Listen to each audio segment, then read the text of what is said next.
Subscribe to Man Told for more stories. Now let's begin this one. I had just signed triple life insurance on myself. I signed it thinking that was how I'd protect my family. But that night, I saw my wife walk out of a hotel, in another man's arms. My hands were still stained with engine grease. After a full day in the garage, I thought these hands were enough. Enough to feed my family, to keep my wife safe, to hold together the little home we built. But when I saw her leaning into him, I realized something bitter. These hands were nothing more than dead weight. They'd never be the ones she wanted to hold again. His name was Lucas, a financial advisor Melissa introduced a few months back. Slick, polished suit, shoes that never stopped shining. He spoke in numbers, I spoke in engines, and the smell of oil. I didn't need to ask who she'd choose to walk beside. My car stopped across the street. I couldn't look away. Melissa's head tilted back in laughter, her hand tugging at his tie. Lucas pulled her in by the waist, like she'd belonged to him all along. I went numb. In my mind, I saw the paper still on the workbench, the one I'd signed just hours earlier. I told myself then, if anything happens to me, this will keep her safe. How naive. Back at the garage, I didn't turn on the lights. I sat in the dark, listening to the tick, tick, tick of the clock. Each sound like another nail hammered into the coffin I'd built for myself. I pulled the ring from my finger. Cold metal, once a symbol of love. Now just another piece of scrap. Questions tore through my head. When did she betray me? While I was crawling under cars? While I emptied my savings for this house? Or the moment I signed that paper, turning myself into $1 million payout for them to split? A part of me wanted to scream, to smash everything around me, but another part stayed silent. Because deep down, I knew Melissa's betrayal wasn't just the end of love. It was a sentence. And my signature was the seal that ended the life I thought was mine. If only I hadn't signed that day. If only I'd asked, "Do you need me? Or just the money?" But it was already too late. My name is Taylor Hawkins, 38, living in the suburbs of Denver. If you asked me who I am, I'd just say, a regular mechanic. But behind that short answer was a whole world I built with sweat and calloused hands. Every morning, before the city even woke, I was already at the garage, rolling up the heavy steel door, flipping the switch, letting the smell of oil, rust, and clinking tools drag me into the day. The old sign outside, Hawkins Auto Repair, was faded. Most people walking past probably never even looked at it. But to me, it was pride. Inside, I didn't just fix cars, I fixed people's worries. And all I asked in return was a nod of thanks. I wasn't alone there. Eddie, young, clumsy, but eager, like a little brother who needed guidance. Carl, middle-aged, quiet, a master of old tricks I'd never seen before. And Sophie, the front desk, ex-military, disciplined, sharp, the one who kept the books straight. We weren't rich, we weren't big, but I thought we were family. And when the workday ended, I had Melissa, my wife. She sold real estate, always polished, dresses neat, perfume fresh. The opposite of me, grease-stained, smelling of gasoline. But that's what made me feel lucky in the first place. On our wedding day, her eyes shined with trust when she slipped the ring on my finger. She whispered, "All you ever need to be is yourself." I lived by those words for years. Our house was small, old kitchen, but warm. A wooden dining table with 4 chairs. 2 for us. 2 waiting for the kids we hoped for, but never had. Melissa just said, "Guess it's not time yet." I nodded, because with her, the world already felt enough. But happiness, if you don't tend it, it cracks before you know it. First, Melissa stayed late at work. Then she started leaving her phone face down. Some nights, she laughed in the bathroom, her voice softer, lighter, a tone I hadn't heard in a long time. One evening, I sat down for dinner. Her phone rang. She stepped onto the balcony. I heard her laugh, carried by the wind. And it felt like that laugh wasn't mine anymore. When she came back, I asked, "Who was it?" She said, "A client." I nodded. But inside, something had cracked. Other nights, I reached for her hand in bed. She turned away. I stared at the ceiling, heartbeat slow, thinking, I'm still her husband, but I feel like a tenant in my own home. One evening, I ate alone. Soup cold. Chair across from me, empty. On the table, a quick note in her handwriting. "Eat first. Busy with clients." I washed the dishes in silence. Told myself not to doubt. But loneliness wore me down faster than work ever could. Even doing laundry, I found a blouse of hers carrying a perfume I didn't know. Not mine. I stood there a long time, hand trembling, before dropping it into the washer. I said nothing, because I knew, if I spoke, the marriage might collapse in that instant. Even Sophie noticed. "Mr. Hawkins, you look exhausted. Haven't been sleeping?" I just gave a weak smile. I couldn't tell her the truth, that I couldn't close my eyes, even lying next to the woman I loved. And then, Lucas walked in. He first showed up at the garage. Melissa introduced him. A friend from real estate. Knows finance. Insurance. He shook my hand. Polite smile. But his eyes never met mine. His palm was smooth. Nothing like the rough hands of labor. Right then, a small voice in me whispered, "I don't like this man." After that, Lucas showed up more and more. Excuses every time. Business, insurance, advice. But always beside Melissa. Too close. Too familiar. I saw it. All of it. But I stayed silent. Because I thought silence could save a marriage. Then one day, Melissa laid the paper in front of me. "Sign this. Just for security."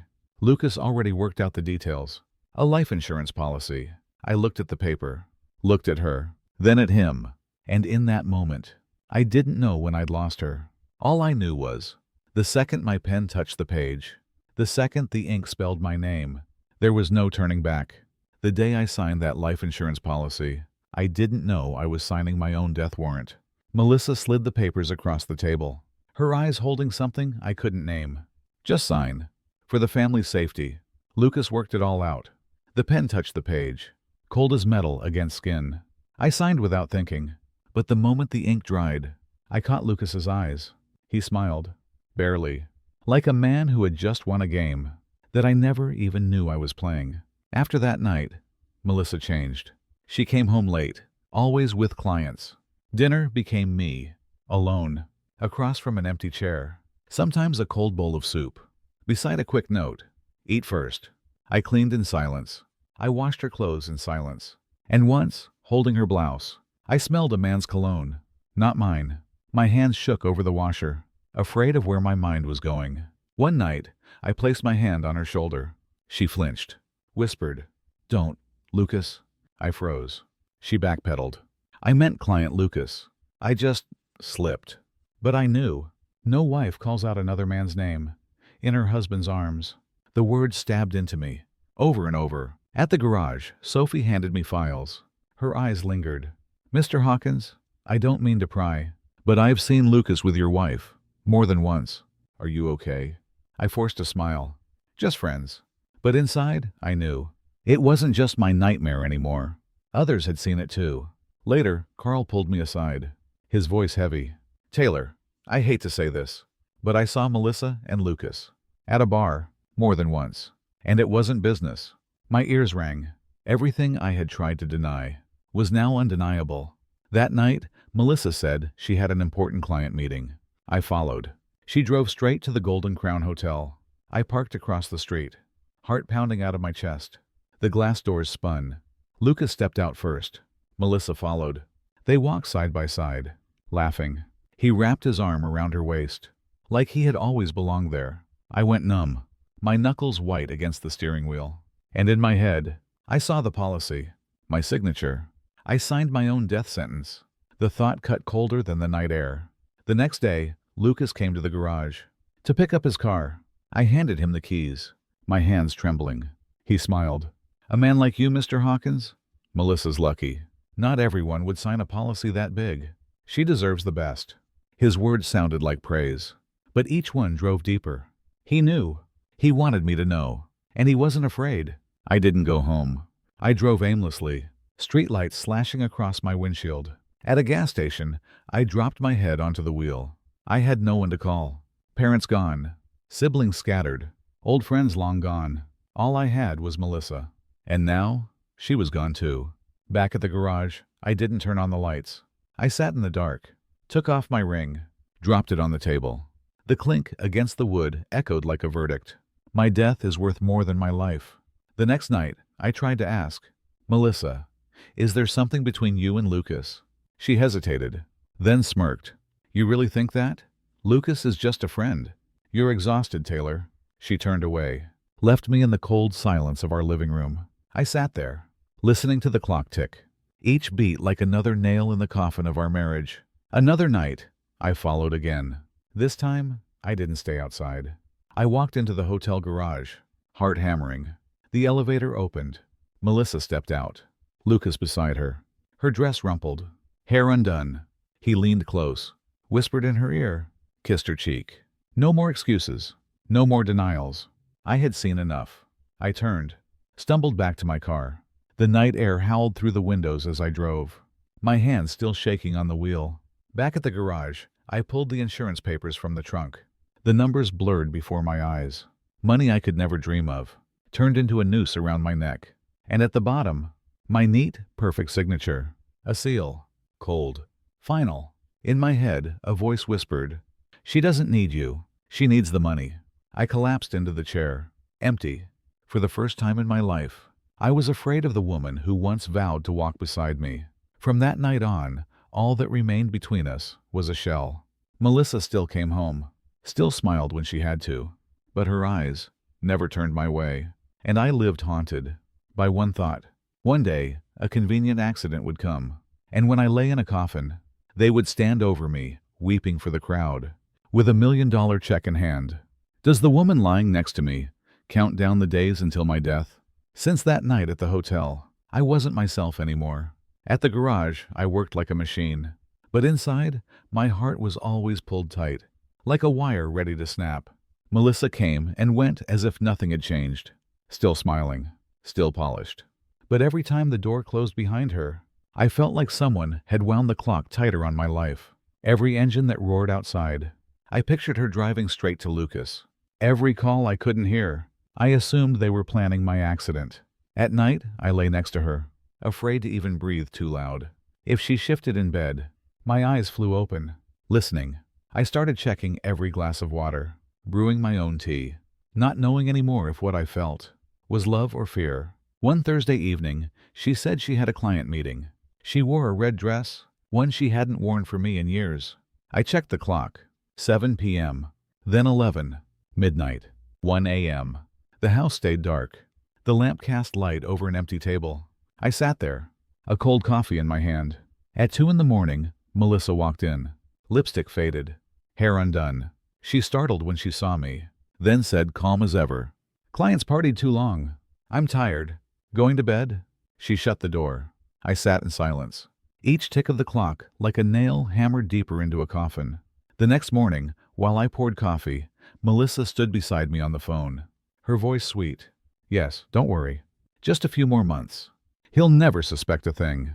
She saw me, hung up. "Just a client," she smiled. My hand shook so bad the coffee spilled. I didn't know what deal she was talking about. But inside me, the last thread of trust snapped. Melissa played the perfect wife for others. One evening, she cooked dinner, held my hand, smiled at Sophie when she stopped by. I stared at that hand, the same hand that once warmed mine, now just another prop in her performance. Lucas showed up at the garage again. I handed him the keys. He smiled faintly. "Mr. Hawkins, Melissa's lucky. Not every husband sacrifices like you. I hope you stay healthy, so you can enjoy life with her." His words were a dagger, each one twisting deeper. I looked at him and thought, he knows I know, and he wants me to know. That night, I couldn't hold it in anymore. When Melissa walked in, I blocked the door. "Do you even see me as your husband anymore?" She paused, then smirked. "You're pathetic, Taylor. Always with your head under a car. You think that's enough to keep me? Lucas sees my worth. You never did." Her words froze me, not denial. A confession. Days later, I was test driving a car after service. The brakes gave out. The car shot downhill. I yanked the handbrake, heart slamming against my ribs. When I checked, the brake line had a cut. Small. Precise. Not an accident. I collapsed on the shop floor, sweat soaking my shirt. A single thought echoing. Someone wants me dead. And I know exactly who. That night, under the flickering yellow light of the garage, I thought I saw Melissa's shadow in the doorway. But when I turned, only her blouse, hanging on a hook. I laughed. A broken, hollow laugh, bouncing off empty walls. Then silence. Hands clutching my head. I was slipping, and no one was there to pull me back. One morning, I opened Melissa's desk drawer. Inside, a handwritten note. If everything goes right, in a few months, we'll be free. L. I froze, the L burning into my eyes. Lucas. No doubt left. I crumbled to the floor, hands shaking. This wasn't betrayal. This was conspiracy. And I was the pawn. I found Lucas at the bar he frequented. Sat down across from him. What do you want? I asked. He sipped his drink, smirked. Taylor, relax. You've already done your part. Now let things play out. Sometimes, death is the best way to set a family free. I clenched my fists, every nerve screaming to strike. But I held back. In his eyes, I saw certainty. He was sure I wouldn't last much longer. From then on, I lived like prey. Checking locks, checking my car, boiling my own water. But the more I guarded myself, the closer death felt. Each day was another step on a tightrope. And the worst part? I wasn't afraid of dying anymore. What terrified me was this: that my death would be their reward, the prize that let them hold each other closer. And I began to wonder, if I stay silent, will they erase me? Or do I strike first? One afternoon, Melissa walked into the kitchen, her voice soft, arms around my neck. This weekend, let's go camping. Pinewood Lake. Just the two of us. Her eyes shined, but it wasn't love. It was sharp, cold, like a blade. I forced a smile. Sure. Inside, I knew. This wasn't a getaway. It was a one-way trip.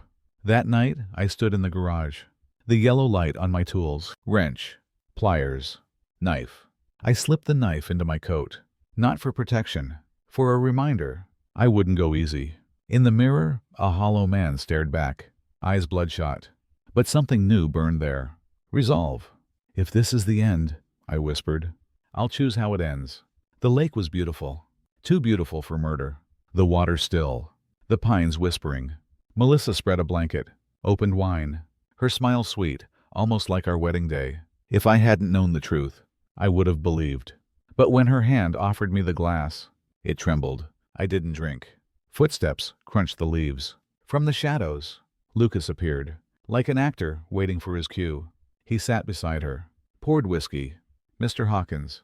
What a night. Romantic, isn't it? But sometimes, love needs sacrifice. Melissa leaned on his shoulder, as if I had never existed. Lucas raised his glass, his voice dripping with mockery. You were generous to sign that policy. Not every man would. Melissa pushed the glass toward me. Drink, Taylor. For us. I stared into her eyes. The eyes I'd trusted for years, now black. Like a pit. I stood, voice cracked, but hard. You think I don't know? I saw you, at the hotel. I read the note. With the L. I know this drink isn't for me to enjoy. It's for me to die. The air froze. Melissa flinched. Lucas smirked. You're sharper than I thought. But it's too late. An accident in the woods. Who'd question it? Drink. It'll be quick. He stepped closer. I pulled the knife. Steel caught the firelight. I pressed it to his throat. My voice shaking, but firm. Touch me again, and I cut. For the first time, fear flickered in his eyes. Melissa broke, crying, dropping to her knees. Taylor, stop. I never wanted this. I just wanted out. Lucas said he'd take care of me. I never wanted you dead. Her tears fell real, but her words, half pity, half lies. In my head, a voice screamed, she's acting. She never loved you.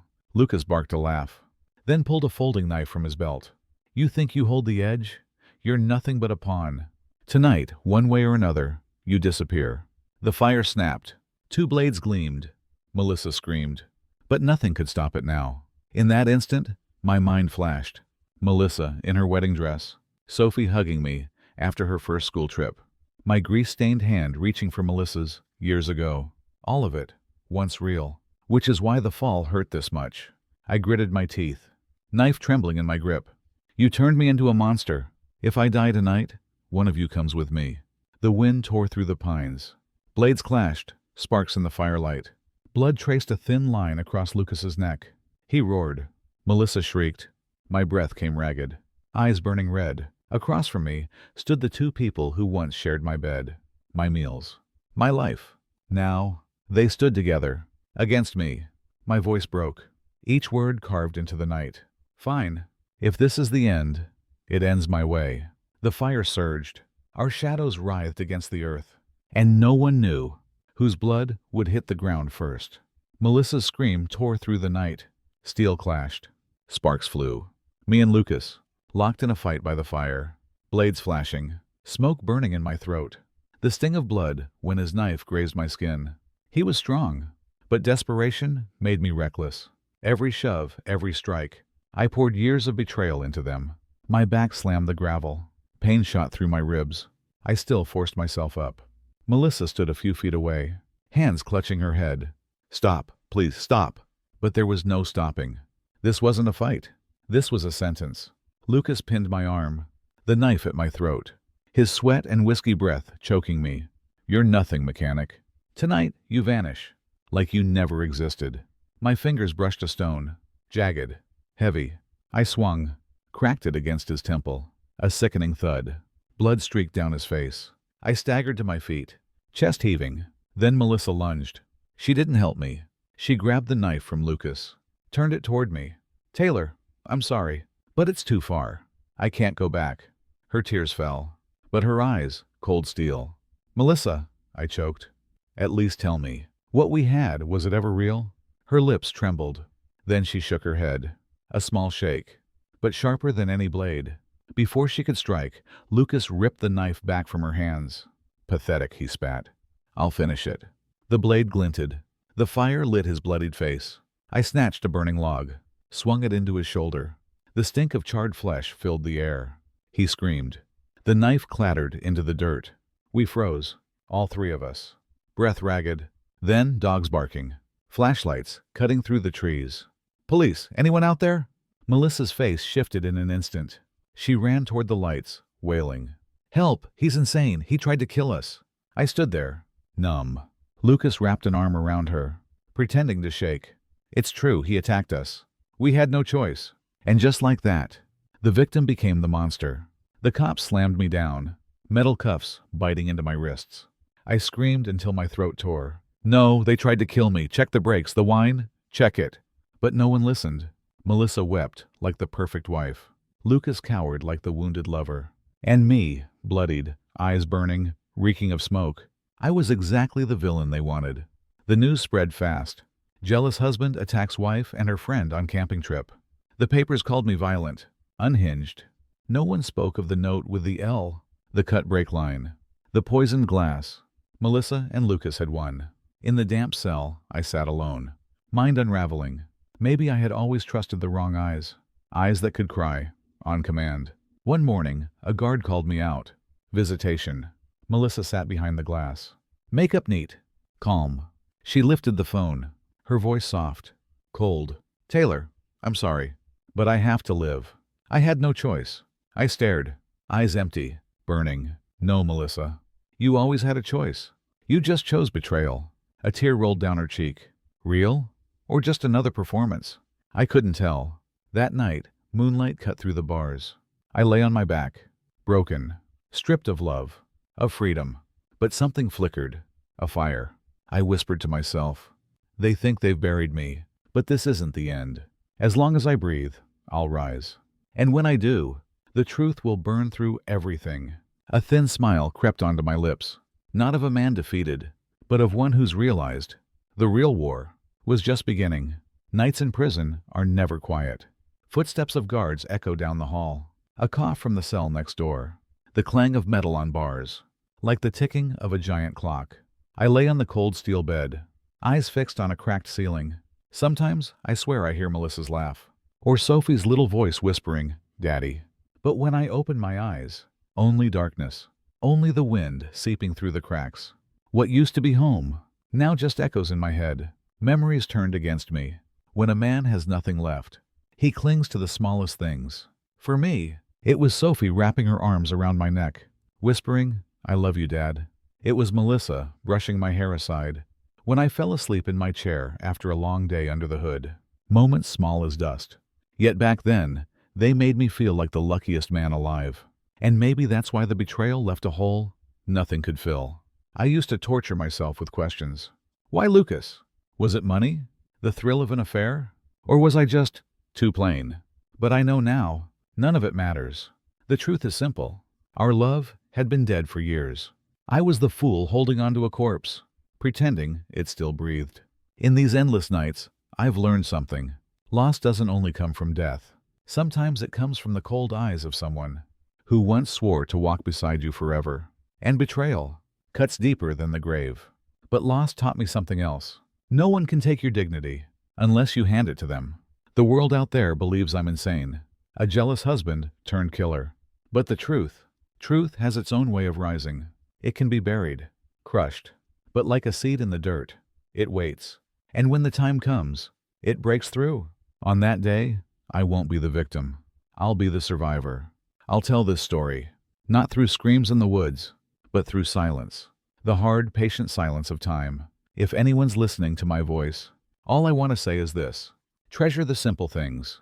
A quiet dinner, a genuine hug, a word spoken from the heart. Because sometimes, those are worth more than any vow. Don't wait until they're gone to realize you forgot what mattered most. I don't know what tomorrow brings. Maybe I'll rot in these walls. Maybe the truth will break free. But one thing I know, I'm still breathing, and as long as I breathe, I haven't lost. Moonlight slips through the bars, a thin beam cutting across the floor. People think the moon is weak, but even it finds a way through the walls to light the dark. I whisper to myself, a vow no one else can hear. They think they've buried me, but they forget. A seed only grows in the dark.